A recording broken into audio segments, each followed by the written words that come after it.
चलिए आ जाइए।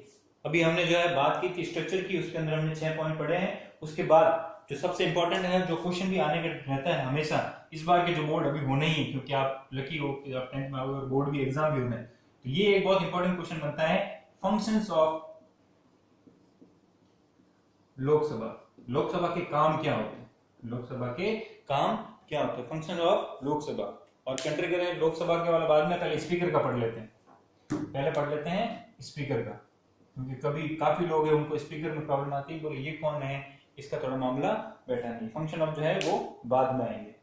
अभी देखते हैं सबसे पहले इनकी क्या फंक्शन होते हैं। सबसे पहला फंक्शन यही होता है जो मैंने आपको अभी बताया। ये क्या करता है? चेयरमैन होते हैं किसके? जिस भी हाउस में वो बैठे हैं, जिस भी हाउस में वो बैठे हैं, चाहे फिर लोकसभा हो राज्यसभा हो, लोकसभा हो राज्यसभा हो, दोनों के अलग अलग स्पीकर होते हैं। लोकसभा का अलग होता है, राज्यसभा का अलग होता है। राज्यसभा का कौन होता है? वाइस प्रेसिडेंट होता है। वो आपको अभी नेक्स्ट में बता दिया जाएगा। अभी आपको ये ध्यान रखना है कि ये जो लोकसभा का स्पीकर है वो कौन होते हैं, कहाँ से सेलेक्ट होके आते हैं और इनका काम क्या होते हैं। फंक्शन मतलब कि काम क्या होते हैं, ठीक है। ये सब बुक में दे रखा है, वो मैं वहीं से बता रहा हूं आपको, ठीक है ना, कोई भी एक्स्ट्रा ज्यादा नहीं बता रहा हूं। पेज नंबर 98 पे। उसके बाद में उसमें लिखा हुआ है इनकी पोजीशन वही होती है जो कि ब्रिटिश पार्लियामेंट में होती है। इनकी पोजीशन वही होती है जो ब्रिटिश पार्लियामेंट में स्पीकर की होती है। आपको कंफ्यूज नहीं होना है। हमारा जो सिस्टम है पार्लियामेंट्री सिस्टम, लोकसभा राज्यसभा, ये हमने कहां से लिया है? ब्रिटेन से लिया है। ब्रिटेन का जो प्रिंसिपल लिया है वहां से लिया है, उसी को हम यहाँ पे फॉलो करते हैं। तो जैसे ब्रिटेन में एक पार्लियामेंट होती है, जो दो हाउस होते हैं, ठीक है ना, अपर और लोअर, उनके अंदर जो स्पीकर होते हैं, वैसे वैसे हमारे भी चेयरमैन या स्पीकर होते हैं, उनके सेम काम होते हैं जैसे कि ब्रिटिश पार्लियामेंट के होते हैं। बस ये लाइन इंफॉर्मेशन के लिए है, इसका कोई यहाँ पे तुक बैठता नहीं। फिर फंक्शन इसका क्या है कि जो भी डिजायर्ड एजेंडाज है, एजेंडा मतलब कि जो भी काम वगैरह है, ठीक है। अब इसको थोड़ा सा ढंग से समझो। ये है आपकी गवर्नमेंट, ये है स्पीकर और ये जो अपोजिशन वगैरह सारे बैठे। इनमें से एक मेंबर जो है वो खड़े हुए और उन्होंने बताया, इनके आगे जो है बहुत से ऑफिसर्स बैठे रहते हैं, जो सेक्रेटरीट के ऑफिसर्स मतलब कि लोकसभा के ऑफिसर्स होते हैं। उनका काम क्या होता है? लोकसभा को चलाना। इन्होंने जो है पहले इनको पेपर दे रखा था और कहा था कि आज जो है हम किस पे डिस्कशन करने वाले हैं। आज हम बात करने वाले हैं किसी भी मैटर को ले लो भाई, कोविड-19 पे। अभी तो मीटिंग नहीं हुई है, फिर भी अगर मीटिंग होती है, एग्जाम्पल दे रहा हूं, कोविड जो 19 है, कोरोना, इस पे बात करेंगे। इसके लिए क्या करना है, क्या नहीं करना है, पैसे कहाँ से आएंगे, जो भी पीपीटी किट वगैरह है, पीपी वो जगह है, मेडिकल फैसिलिटीज वगैरह, उसके लिए पैसे कौन देगा, पैसे कहाँ से आएंगे, इनकी बात कौन करेगा, ये करें। तो ये क्या करेंगे? पेपर पढ़ें। ये पेपर दिया जाएगा इनको। अब स्पीकर डिसाइड करेंगे कि इस पे चर्चा करनी है या नहीं करनी, ठीक है। ये बोलेंगे ओके ठीक है, तो चर्चा स्टार्ट कीजिए। ये क्या होंगे? एक जज हो गए, जैसे कि अपन डिबेट करते हैं ना, उस तरह के जज होंगे। आपने देखा भी होगा लोकसभा राज्यसभा। अब ये बोलेंगे कि हाँ जी मिनिस्टर साहब, जो कि मेडिकल या जो भी मिनिस्टर है उनको बोलेंगे आप खड़े होइए, हेल्थ मिनिस्टर साहब, और बताइए क्या क्या आप बोल रहे हैं। तो बोलेंगे सर जो मैडम जो भी आपको पेपर दिया है उसके अंदर ये चीजें लिखी हुई है, हम ये कर रहे हैं। अब यहाँ से जो है ये बोलेंगे ठीक है, यहाँ से कि आपको कोई ऑब्जेक्शन तो नहीं है। तो अपोजिशन के जो भी होंगे वो बोलेंगे नहीं नहीं, इसके अंदर जो है आपने कहा, मैं सिर्फ एग्जाम्पल बता रहा हूं, आपने कहा है कि हम पेपर सबके पास होता है, कॉपी सबके पास, 5,000 करोड़ रुपए जो है वो खर्च करने वाले हैं मेडिकल फैसिलिटीज पे। ये बहुत ज्यादा है या बहुत कम है, आपको कम से कम जो है 10,000 करोड़ खरीदनी चाहिए वगैरह वगैरह। या बोलेंगे जो मेडिसिन आ रही है वो थोड़ी अच्छी आ रही है, घटिया आ रही है, XYZ, जो भी उस पेपर के अंदर जो भी लिखा होगा उस पर डिबेट करेंगे। और जब फाइनल एक डिसीजन निकलेगा उसको स्पीकर बोलेंगे हाँ ये डिसीजन फाइनल हो गया है, अब इस पे हम वोटिंग करवा रहे हैं। वोटिंग मतलब कि परमिशन ले रहे हैं कि क्या इसको जो ये फंड हमने मांगा है या जो फैसिलिटीज हमने मांगी है जो इस पेपर में लिखी हुई थी उसको करना है या नहीं करना, ठीक है। फिर स्पीकर जो बोलेंगे जो चाहते हैं हाँ तो हाँ, जो चाहते हैं ना तो हाँ वाले जीत जाएंगे, ना वाले ना वाले जीत जाएंगे। जो भी फैसला होगा वो स्पीकर बोल देगा कि भाई आज से ये पास हो जाता है, जो भी आप लॉ या एक्ट या पॉलिसी बना के लेके आए थे। ये काम होता है किसका? स्पीकर का। डिजायर्ड एजेंडा जो होता है, जो मुद्दा होता है उस पर बात करनी और एक रिजल्ट निकालना, ताकि जो है गवर्नमेंट अपना काम कर सके। अब अगर समझ में आया है तो ठीक है, अब जिसको समझ में नहीं आया है तो भाई बुक वापस से पढ़ना। और तो क्या सॉरी। उसके बाद आपका जो होता है थर्ड होता है, ये स्पीकर जो होते हैं वो हर एक्स ऑफिशियो चेयरमैन होते हैं। एक्स ऑफिशियो चेयरमैन क्या होता है, फिर से ध्यान देना।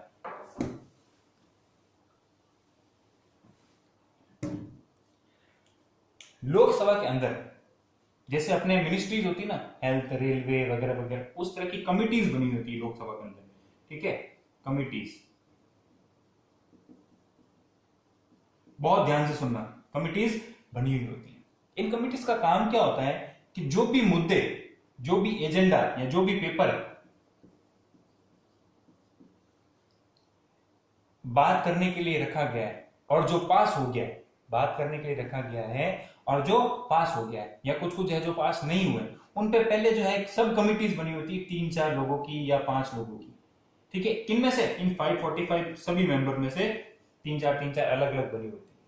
वो क्या करते हैं, उसको पढ़ते हैं, उसको पढ़ के क्या करते हैं, इजी फॉर्मेट के अंदर जो है वो डिस्क्राइब करते हैं। फिर से सुनना, इजी फॉर्मेट में क्या करते हैं, डिस्क्राइब करते हैं। और डिस्क्राइब करके फिर क्या होता है, जो डिस्क्राइब करके जो पेपर होता है उसको सभी 545 मेंबर्स के अंदर जो है क्या करते हैं, बांट दिया जाता है। उनको बताया जाता है कि ये जो प्लान, ये जो नई चीज आई है, इसके अंदर ये चीजें दे रखी है। फिर इससे क्या होता है, जो सारे मेंबर्स है उनको इजीनेस हो जाती है, कंफर्ट हो जाता है चीजें समझने के। अभी मैंने आपको बताया था कि स्पीकर क्या करता है कि अभी वो 5,000 का बिल आया था, बोला इसको पास करना है या नहीं करना है वगैरह। तो स्पीकर के पास आने से पहले, ध्यान सुनना, स्पीकर के पास आने से पहले, जो भी मैंने जस्ट आपको समझाया, आने से पहले वो कहां जाता है, इस कमिटी के पास जाता है। एक ये कौन सी कमिटी, हेल्थ कमिटी। इसी तरह रेलवे कमिटी जो है, टैक्स कमिटी, स्पोर्ट्स कमिटी, हजारों कमिटीज होती है, हजारों कमिटीज होती है डिफरेंट डिफरेंट चॉइस के साथ। और उन सब में जो है मेंबर्स होते हैं अलग अलग, उन सब में मेंबर्स होते हैं अलग अलग, सेम मेंबर्स नहीं होंगे, उनमें सब अलग अलग मेंबर्स होते हैं। अब जो मैं बात बोल रहा हूँ वो ढंग से सुनना, उनके अंदर सब मेंबर्स होते हैं। पर आपको पता होगा जो स्पीकर है, स्पीकर जो है ये कहां से आए थे, अभी मैंने आपको बताया था 545 जो मेंबर्स थे उन्हीं में से चुन के आए थे, 545 मेंबर्स में से ही तो चुन के आए थे। हाँ, तो जब कमिटी बनेगी तो 545 को सबको अलग अलग बांटा जाएगा, 5 आप अलग, 4 आप अलग, 5 आप अलग, 3 अलग, 4 अलग वगैरह वगैरह, इनके क्वालिफिकेशन के हिसाब से, भाई इनको नॉलेज है कि नहीं, ठीक है। सबको उनमें बांटते वक्त स्पीकर भी तो पहले एक मेंबर ही तो है।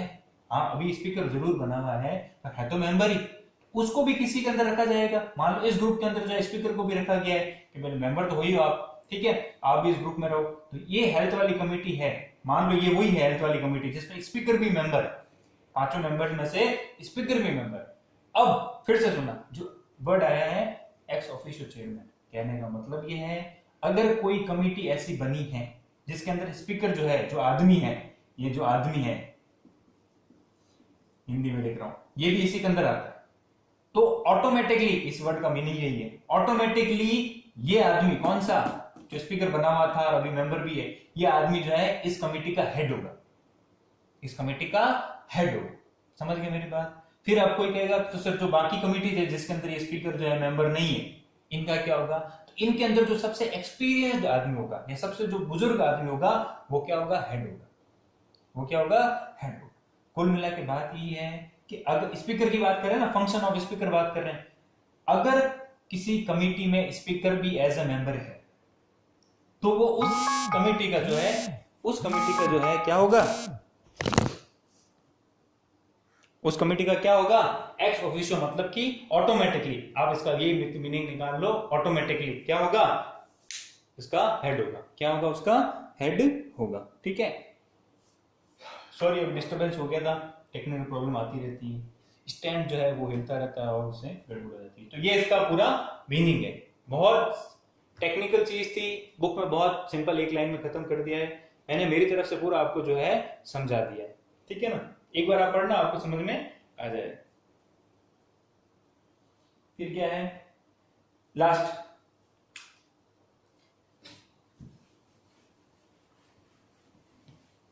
स्पीकर के फंक्शन के अंदर जो है नेक्स्ट पॉइंट आता है आपके, स्पीकर का क्या काम है। 3-4 काम तो आपने पढ़ लिए। अगर कोई बिल आता है, बिल आता है कि भाई डिफेंस के लिए हमें 5,000 कैनन्स या तोपे चाहिए, ठीक है, तो इसमें क्या हो रहा है, खर्चा हो रहा है, ठीक है, स्पेंड हो रहा है। गवर्नमेंट का खर्च, कैनन कहाँ से आएगी? या तो इंडिया से हो, बाहर से हो, तो पैसा तो लगेगा। तो हर वो लॉ, हर वो बिल जिसमें पैसा खर्च होने के चांसेस होते हैं, इसमें पैसा खर्च होने के चांसेस होते हैं, उस बिल को आम बिल मानना है, ऑर्डिनरी बिल या मनी बिल, ऑर्डिनरी बिल या मनी बिल। ठीक है, अब बताओ, बोलोगे सर ये क्या होता है, ये क्या होता है, इसका डिटेल में आगे दे रखा है। अभी आप इतना ही मान के चलो कि उस बिल को जो भी आया है, जरूरी नहीं यही आया, एग्जाम्पल बहुत से हजारों, उस बिल को मनी बिल मानना है या नहीं मानना है, मतलब कि पैसा खर्च हो रहा है, इसको मनी बिल मानना है या नहीं मानना है, उसका डिसीजन कौन लेता है? किसी भी बिल को मनी बिल मानना है या नहीं मानना है, या ऑर्डिनरी बिल मानना है, उसका डिसीजन कौन लेगा? स्पीकर। ठीक है, जैसे कि मैच में रेफरी होता है, मैच में एम्पायर होता है। अब बॉल जो है थोड़ी सी वाइड चली गई, उस बॉल को वाइड बॉल मानना है या नहीं मानना है, कौन देगा डिसीजन? एम्पायर। उसी वजह से मनी बिल को मनी बिल मानना है या नहीं मानना है किसी बिल को, उसका डिसीजन कौन देगा? स्पीकर। इतनी सी बात। ठीक है, तो ये काम किसका होता है? लोकसभा के जो स्पीकर होते हैं उनका काम होता है। और लास्ट जो इसके अंदर दे रखा है कि भाई जो भी, जैसे पार्लियामेंट का अभिमन होता है, पार्लियामेंट के पार्ट कौन होते हैं? प्रेसिडेंट होते हैं। और मैंने अभी स्टार्टिंग में कहा था कि प्रेसिडेंट जो है वो हर जगह नहीं आ सकते। ठीक है, प्रेसिडेंट तो हर दिन नहीं आके बैठ सकते पार्लियामेंट के अंदर कि क्या चल रहा है क्या नहीं चल रहा है। तो ये ड्यूटी उन्होंने किसको दे दी? स्पीकर की। स्पीकर को ये बोल दिया है, जो भी आदमी है उसको ये बोल दिया है, स्पीकर कौन होता है? बोलने वाला। ठीक है ना, उसको ये दे दिया है कि पार्लियामेंट में जो भी चीज हुई है, पार्लियामेंट में आज जो भी हुआ या इस 10 दिन में जो भी हुआ, 1 महीने में जो भी हुआ, वो आप मुझे टाइम टू टाइम आके बता देना, वो आप मुझे टाइम टू टाइम आके बता देना। तो स्पीकर के फंक्शन या स्पीकर के काम में ये काम भी ऐड हो जाता है कि पार्लियामेंट में, खास करके लोकसभा या राज्यसभा में जिसमें भी ये बैठते हैं, उसमें क्या काम हुआ है उसकी रिपोर्ट किसको देनी? प्रेसिडेंट। उसको रिपोर्ट किसको देनी? प्रेसिडेंट। ये भी किसका काम है? स्पीकर का काम। अब बात आई समझ में। अभी स्पीकर कौन है? अभी स्पीकर है आपके लोकसभा में ओम बिरला, जो कि कहां से आते हैं? कोटा। कोटा के वो क्या है? Member of parliament in Lok Sabha. Member of parliament in Lok Sabha कहां के हैं? कोटा के। ओम बिरला ये हैं आपके स्पीकर। समझ आई? राजस्थान के। चलिए ठीक है, अब बढ़ते हैं हम आगे। फिर बात आती है, अब किसकी बात करेंगे हम? Structure of Rajya Sabha. इतनी देर हमने किसकी बात की? लोकसभा की। इतने दिन हमने किसकी बात की? अभी लोकसभा की। अब बात करते हैं राज्यसभा, मतलब कि राज्यसभा में कितनी सीट्स होती हैं, कौन आदमी मेंबर बन सकता है, कितनी उम्र होनी चाहिए, क्या काम होना चाहिए, ये सारे अपन पढ़ते हैं। ठीक है, शॉर्ट में लेते हैं। फर्स्ट, राज्यसभा जो है उसके अंदर मैक्सिमम सीट्स, मैं फिर से वर्ड लिख रहा हूं, मैक्सिमम सीट्स कितनी हो सकती है? 250। मैक्सिमम सीट्स कितनी हो सकती है? 250। अगर लोकसभा का आपको याद आ रहा हो, मैक्सिमम सीट्स कितनी हो सकती है? 552 मैक्सिमम, इससे ज्यादा नहीं हो सकती। ठीक है ना, 550 तो वो वाली और 2 वो एंग्लो इंडियन वाली। ठीक है, तो कितनी हो सकती है? 550। और इसमें कितनी हो सकती है? मैक्सिमम 250। अभी फिलहाल के लिए जो है कितनों पे इलेक्शंस होते हैं या कितनों पे जो मेंबर्स अपॉइंट होते हैं, कितनों पे मेंबर्स अपॉइंट होते हैं? 240 पे। 5 सीटें वेकेंट है, जैसे उसमें भी वेकेंट पड़ी थी, इसमें भी वेकेंट पड़ी। ठीक है, इसमें से 245 में से 233 पे तो क्या होते हैं? Indirect election. अभी मैंने आपको बताया था डायरेक्ट इनडायरेक्ट क्या होता है, मैं आपको बता दूंगा अभी। और ये क्या है? 12। और इस 12 में से अपॉइंट कौन करता है? प्रेसिडेंट। 12 को अपॉइंट कौन करता है? प्रेसिडेंट। ये मैंने सब आपको फर्स्ट क्लास के अंदर ऐसे बताया था। ठीक है, फिर से देख लेते हैं। ये बात है, राज्यसभा के स्ट्रक्चर के पढ़ रहे हैं, मेंबर्स के बारे में पढ़ रहे हैं। मैक्सिमम कितने हो सकते हैं? 250। अभी कितने हैं? 245। 5 पेंडिंग है, अगर जनसंख्या पॉपुलेशन बढ़ती है तो देखेंगे, बढ़ा देंगे। इलेक्शन कितने के लिए होते हैं इनडायरेक्ट फॉर्म में? 233 के। 12 को कौन नॉमिनेट करता है? प्रेसिडेंट। ये 12 कौन होते हैं? ऐसे इंडिया के कुछ लोग जिनको लिटरेचर में, स्पोर्ट्स में, सोशल सर्विसेज में, आर्ट्स में, कल्चर में, म्यूजिक में जो है इनकी बहुत बड़ा नाम हो। उन लोगों को क्या होता है, इतना पैसा नहीं होता है वो जो है इलेक्शन के अंदर जो है खर्च करे और फिर इतना सब तामझाम हुआ है। ठीक है ना, उनको क्या है, लाना भी जरूरी है। तो अगर कोई पॉलिसी मान लो बनती है, अगर कोई ऐसी पॉलिसी बनती है जिसके अंदर स्पोर्ट्स की बात हो रही है, स्पोर्ट्स की बात हो रही है, कोई तो आदमी ऐसा होना चाहिए जो स्पोर्ट्स को समझता हो। इसलिए हमने क्या किया, एक बहुत ही अच्छे जो हमारे सबसे ग्रेट क्रिकेटर है सचिन तेंदुलकर, उनको लेके आ गए। तो कोई भी स्पोर्ट्स की बात होगी तो वो अपने इनपुट तो दे ही सकते हैं, क्योंकि इतना तो वो समझते हैं कि भाई जो स्पोर्ट्स के अंदर मेन मेन चीजें फंडामेंटल क्या होता है, वो अपनी राय देंगे। भाई इसको इतना पैसा चाहिए, खिलाड़ियों को इतना खाना चाहिए, इनको इतना स्टेडियम चाहिए, इनको ऐसा ट्रैक चाहिए, तो ये सब कौन बता सकता है, वो स्पेशलाइज्ड आदमी होता है। वो ऐसे 12 लोग जिनको प्रेसिडेंट टाइम टू टाइम समझता है कि भाई जो है इनकी जरूरत है, ठीक है, इनकी जरूरत है। और ये सब किसका डिस्क्रिशनरी पावर होता है, प्रेसिडेंट का। प्रेसिडेंट को जो लगेगा भाई जो है इसकी वास्तव में जरूरत है अभी हाउस के अंदर, और कोई ऐसा आदमी नहीं है जो इस पर्टिकुलर चीज को समझ रहा है, कोई ऐसा आदमी नहीं है जो इस पर्टिकुलर चीज को समझता है, तो उस आदमी को क्या करेंगे, जो राज्यसभा के अंदर, किसके अंदर, फिर से राज्यसभा, लोकसभा नहीं, राज्यसभा। क्यों? क्योंकि ये इनडायरेक्ट इलेक्शन होते हैं, आपने वोट नहीं दिया, चुना किसने, सीधा डायरेक्ट प्रेसिडेंट ने उठाया और राज्यसभा में रख दिया, तो ये होता है इनडायरेक्ट। ठीक है, अब यह बात आती है सर ये 233 क्या है, इनको कौन, इनका इनडायरेक्ट इलेक्शन क्या होता है? ठीक है, इनका इनडायरेक्ट इलेक्शन कुछ नहीं होता है। फिर से देखो, आपने अभी किसको चुना था, लोकसभा के कुछ मेंबर्स को चुने थे, वोट दिया था ना, जो 18+ वाले थे आप लोग। ठीक है, तो लोकसभा के जो मेंबर्स प्लस स्टेट असेंबली, अपनी बात करें, अपनी स्टेट असेंबली कौन सी है, राजस्थान की। इसके अंदर कितने मेंबर है, 200, मैंने क्लास में बताया था। किसके अंदर कितने मेंबर है, 200 है, ठीक है ना। अब राज्यसभा को भी जो है डिफरेंट पार्ट्स में, सीट्स में डिवाइड किया गया है, ठीक है। तो वो कितनी सीट्स निकली, 233। और राजस्थान के खाते से कितनी आई राज्यसभा में, 10, लोकसभा में कितनी थी, 25। कहने का मतलब है राजस्थान से कोई भी 10 आदमियों को चुनकर भेजना है, कहां पे, राज्यसभा में। चुन के भेजना है कहां पे, राज्यसभा में।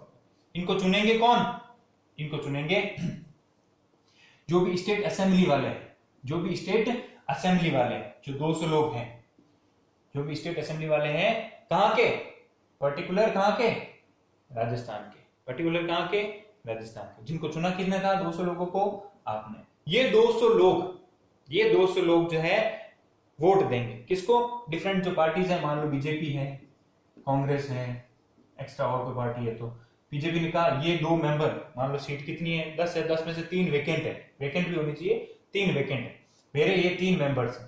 कांग्रेस ने कहा मेरे ये 3 मेंबर्स है, अदर्स ने कहा नहीं है, हम इसको सपोर्ट करेंगे, XYZ जो भी, ठीक है। अब इनमें इलेक्शन में वोट कौन देगा, सिर्फ ये 200 लोग देंगे।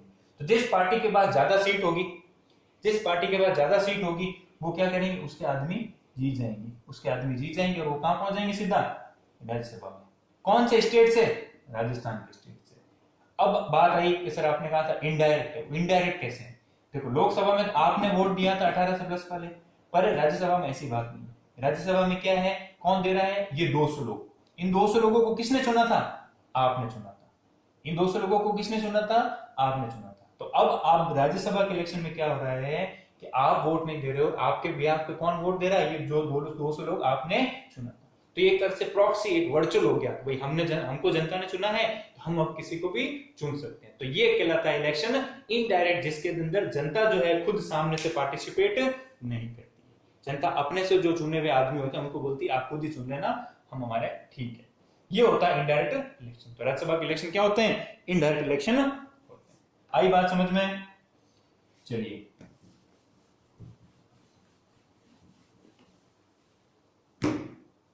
उसके बाद आता है क्वालिफिकेशन। ठीक है, सेम क्वालिफिकेशन है जो कि लोकसभा के अंदर थी, 25 एज होनी चाहिए, बस एक ही डिफरेंस है, यहाँ पे एज होनी चाहिए 30, यहाँ पे एज कितनी होनी चाहिए, 30। उसके अलावा जो है आप बैंकरप्ट नहीं होनी चाहिए, अनसाउंड माइंड की नहीं होनी चाहिए, इंडियन सिटीजन होने चाहिए, वगैरह वगैरह सब है। राज्यसभा का आपको मेंबर बनना है, अगर किसी को भी आप में से, इसकी एज होनी चाहिए 30। वही post of office of profit नहीं होना चाहिए, इंडियन सिटीजन होना चाहिए, अनसाउंड माइंड नहीं होना चाहिए, बैंकरप्ट नहीं होना चाहिए, सब कुछ चाहिए। लोकसभा में कितनी थी, 25, बस ये दो डिफरेंस है। उसके बाद आता है कि जो टेन्योर है, टेन्योर मतलब कि कितने साल काम करता है। लोकसभा कितने साल चलती है, 5 साल, राज्यसभा चलती है 6 साल, राज्यसभा चलती है 6 साल। ये क्यों है, क्योंकि ये ब्रिटेन को फॉलो करते हैं, ब्रिटेन में भी ऐसे ही चलता है, इसलिए हम भी ऐसे ही काम कर रहे हैं। इसके टेक्निकलिटीज में आप मत जाओ, वो आपके पॉलिटिकल में काम आएगी, इलेवन में तब बता दिया जाएगा, अभी बस इतना ही ध्यान रखो। और ऑफिस बियरर, जो स्पीकर की बात हमने की थी, ऑफिस बियरर मतलब कि जो कंट्रोलर कौन होता है, ऑफिस बियरर मतलब कि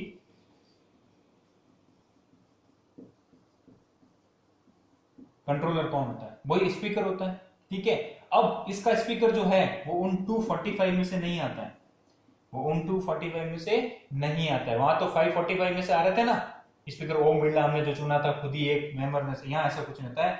हमारे कंट्री के जो वाइस प्रेसिडेंट है, हमारे कंट्री के जो वाइस प्रेसिडेंट है वो एक्स ऑफिशियो, अभी मैंने आपको बताया एक्स ऑफिशियो क्या होता है, ऑटोमेटिकली जो भी वाइस प्रेसिडेंट है वो राज्यसभा का क्या होता है, स्पीकर, या फिर खास इसका वर्ड है चेयरमैन।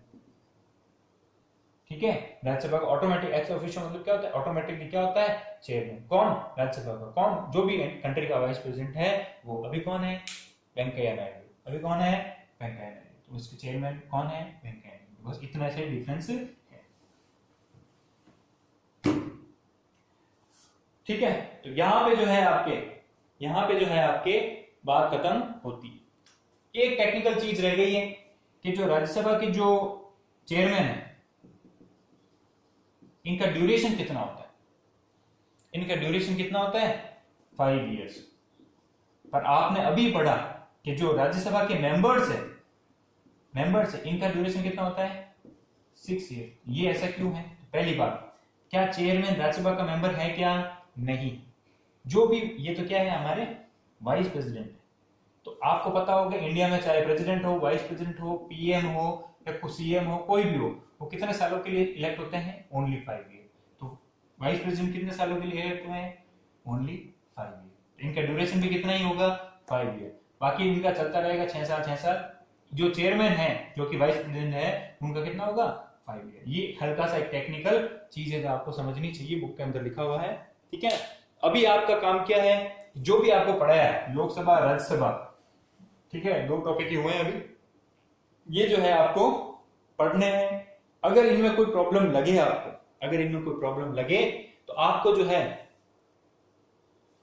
ग्रुप में मैसेज कर देना है, पर वो जेन्युइनली प्रॉब्लम होनी चाहिए। ऐसा नहीं कि पूछने के लिए हम पूछ रहे हैं। कुछ लोग क्या करते हैं, ठीक है समझ में नहीं आया सर बता दो, वापस रिपीट कर दो, मजा आ रहा है, मजा नहीं आ रहा है, टाइम कम है। आपको जो है अगर जेन्युइन प्रॉब्लम है, पढ़ने से अगर समझ में नहीं आ रहा है, आप पूछ लेना भाई, समझ में नहीं आ रहा हो तो, या किसी से कांटेक्ट करके जो है पूछने की कोशिश करना, आपके किसी फ्रेंड को आ गया हो। अगर ज्यादातर लोगों को समझ में नहीं आया है तो बता देना, फिर से कोशिश कर लेंगे। ठीक है ना, ये है।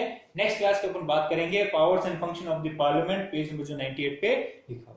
तब तक ये आपसे यही रहेगी कि आप क्या करो, बुक को डाउनलोड कर लो और जो भी अपना है प्रोसेस है स्टडी का वो स्टार्ट कर दीजिए। ठीक है ना। इसके अलावा किसी को इश्यू है कि हमको इस पे नहीं पढ़ना है, हमको असाइनमेंट दे दो, तो वो भी टाइम पास कर सकता हूं मैं।